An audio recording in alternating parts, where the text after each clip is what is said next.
Give you an example. Everything in the kitchen sink was thrown in this Title IX complaint. And I'll back it up and give you one example of one part of the complaint that really bothered me. Back about 4 to 5 years ago, we sat in a meeting like this here today. We had some end-of-the-year monies that had to be spent off. As a superintendent, I made a recommendation to the board, and I said, I think what we need to do is we need to take care of the watering that's on the playground, football field, softball field. And so I made a recommendation to the board, and from that board I said, let's go ahead and put irrigation on the softball field, football field. 3 of the board members, Jim Shreve, Kevin O'Brien, and Rick Paris, balked at that recommendation and said we should not be putting all the money into athletics, that there were other projects in the school that needed to be taken care of. As a result, only the football field ended up with sprinkler systems on it. Now, when the complaint came out to OCR, the complaint alleged that there was discrimination against girls' athletics because the school district failed to put sprinkler systems on the girls' softball field. My response to OCR was, how ethical is it the person who is filing this complaint was the person who had the authority and control to put the money on the softball field, but refused to do so in an attempt, in my opinion, to set the school district up for future failure on a complaint with your office. And the OCR person said, I sympathize with your plight and where you're at and how you got to this spot, but we frankly don't care. The fact of the matter is if it exists and it's discriminatory, we're going to make you correct it. The resolution to it was, they went out and took photographs of the softball field in dire straits last summer before we did any work, before Leo and the boys came in and dumped all that topsoil down there and put all that effort into it. Even though it was well known in the community that that was happening, they went down and took these photos and sent it in to make it look like we really were treating the girls poorly and showed the football field as this big green field.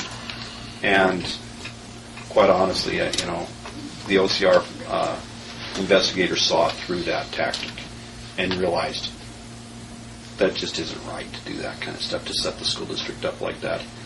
And so that is an example, one minor example of the kinds of things that we were faced with in the complaints. And they turned around and they boiled it down to fundraising.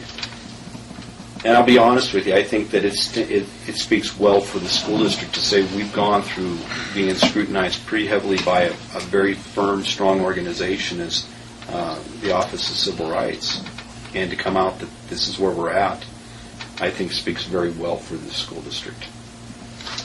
Levin, the investigator, was very complimentary of the records that we had to demonstrate the practice schedules and the work that went into setting this up so there would be equality.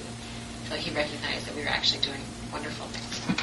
So, yeah, you're not one of the few school districts that can make it through something like that with nothing else being an issue. So you actually have a great program. Unfortunately, you had to go through this to find that out, but you should be proud of your staff, your administrators, the athletic folks. They work hard to make sure that they can demonstrate what they're doing is appropriate. And you said we have a second complaint that's been filed? Yes, we do. And the second complaint. And what the second complaint boils down to is that we were discriminatory against female athletes because we had 3 referees at male athlete games versus female. And what it came down to is there was one game where when the girls played at Loyola, there was only 2 referees on the floor. There, when the girls played here against Loyola, there was only 2 referees on the floor. But when our boys played at Loyola, there was 3 referees on the floor. When our boys played here, there was 3 referees on the floor. What it amounted to was we're not in control of that situation. The Montana Officials Association out of Missoula, they dictate the assignments and who they're going to send and when they're going to send them. And so it was completely dictated and controlled by them. And in speaking with Chris Anderson, who is the head official of that officiating group. It's a safety issue and a concern, and I agree with him. And when I talked with Levin Kurowski with OCR, he was trying to wrap his mind around this event that goes on between these two schools. And he recognized that out in Seattle, they have two very strong, high-powered programming boys. They will actually go rent an arena between the two schools to have their event, where when the two girls teams play from that, they don't. And so in speaking to him about that, I said, well, is that discriminatory? And he goes, no, we do not consider that discriminatory. We understand how it provides for taking care of crowd participation who wants to attend the events. Does Loyola get the same complaint as we did then? No, they do not. So what you got is someone who is obviously disgruntled, and I think we all know why. And so you're going to have if OCR comes back and says that safety does not trump in this circumstance, then your option is to always have 3 referees or to forfeit the Loyola games. And I don't think anyone in town is going to be thrilled with you if you start forfeiting basketball games to Loyola. Or always have 2. Pardon? Or always have 2. Or what MOA won't come here if you don't have 3 for the boys. They won't go to Loyola if you don't have 3 for the boys. And there have been stuff in the past. I mean, I've sat through a million of those games, and occasionally a random person acts like an idiot. It is occasional, but 3 refs was a good thing at one point. And it doesn't happen during the girls' games. I don't know why, but it's... MOA says they will not come to your district. You will be the forfeiting team. So our response to their complaint is that in the event of Florence, when there are high-powered games between 2 competitors, we defer to the authority of the MOA Association to dictate for safety of the event on the number of officials that they will send. And they do it with girls, too. And saying that the girls' teams are going to be a little bit of a feisty group, so we're going to put 3 things having that big crowd. Yeah. And we have had 3 officials at girls' events.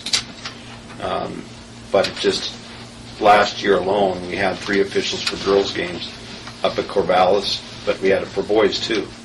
I believe when we played, who else was another one that we played? Mary Hamilton. The same at Hamilton. The boys had 3 officials, the girls had 3 officials. It just so happened between Loyola and Florence, because we don't want to stick the boys' varsity and the girls' varsity on the same night in the same building, because then it creates such a huge circus. We've decided we've got to separate this out a little for crowd issues. And think about it. When the boys played Loyola here last year, the fire marshal probably could have shut us down for the number of people in the building. Think about this. The girls were playing in Loyola that same night. So we had already removed a good section of our crowd in that direction.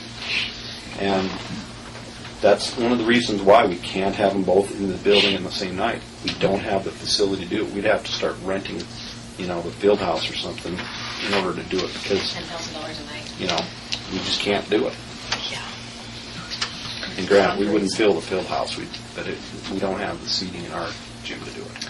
Well, we really appreciate the effort. I know, but on the other hand, it's insurance in the bank, as far as I'm concerned, as far as the board and the district. We have, I have 2 attorneys scrutinizing everything that we have. Everything you do.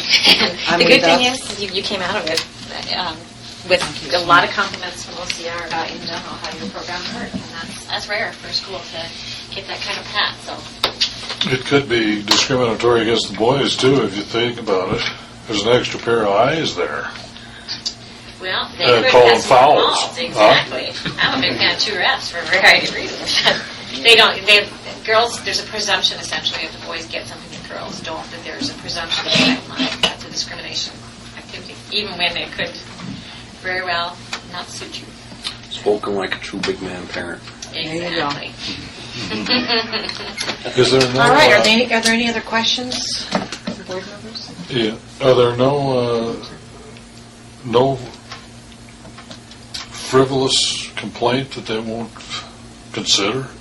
The most frivolous? Well, I've had a couple of things kicked from OCR for just flat out frivolous. I think the referee thing is about as close as you're going to get. I wouldn't be surprised if they come back and just say, we're not even going to bother with this. But OCR changes with different administrations. So when you have, depending on what the focus is, right now OCR is being pretty tight. So you're going to see investigations into things that sometimes might have been kicked. So at some point, though, and we did it with the county attorney, when there was a big push to investigate everybody for misconduct. Our pushback was, you want to open up that door. We're looking at this point of harassment. There have been some pretty significant harassment issues to individuals that are taking place, and at some point, the school can step in and say, enough, we're done. You want to fight it out, we'll fight it out, but we're a little bit of a deeper pocket than the individuals fighting this. So hopefully we don't get there. Hopefully. Any other questions? All right. Thank you so Okay. much, Peter. Thank you. All right, we're going to move on to non-resident student application.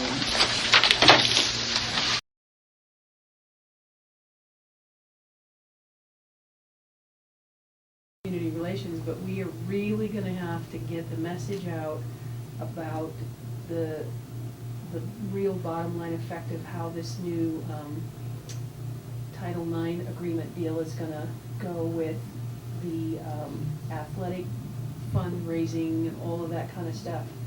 Because I think there's a huge portion of the community that still doesn't know how that's going to turn out. Okay. And I know you've been to Booster Club and talked about it, but that's a fairly small group compared to how many folks, you know what I mean? How many folks are going to go, I never heard about that. And so I think we're really going to have to get the message out about what fundraising is going to mean now and how it's going to be distributed. Well, the thing about it is it's going to be a communal fundraising effort now. Essentially is what it's going to come down to. And we're going to pool it. And then we've got some formula for so much per kid in the sport or so much per whatever, right? And then that all needs to be explained to people. So yes, football's still going to look like it gets a lot of money, but they have 3 times as many participants as volleyball or basketball or track or whatever. So we have to, is that right? We got to come up with some formula that people understand that fits within our commitment to settling that claim. Mm-hmm. But we got to get the word out. I can just hear it now. Well, with that, one of my goals, and I know we've talked about it before, is to actually have a designated school Facebook page. So that, we have the Falcon View, our paper that goes out once a month, but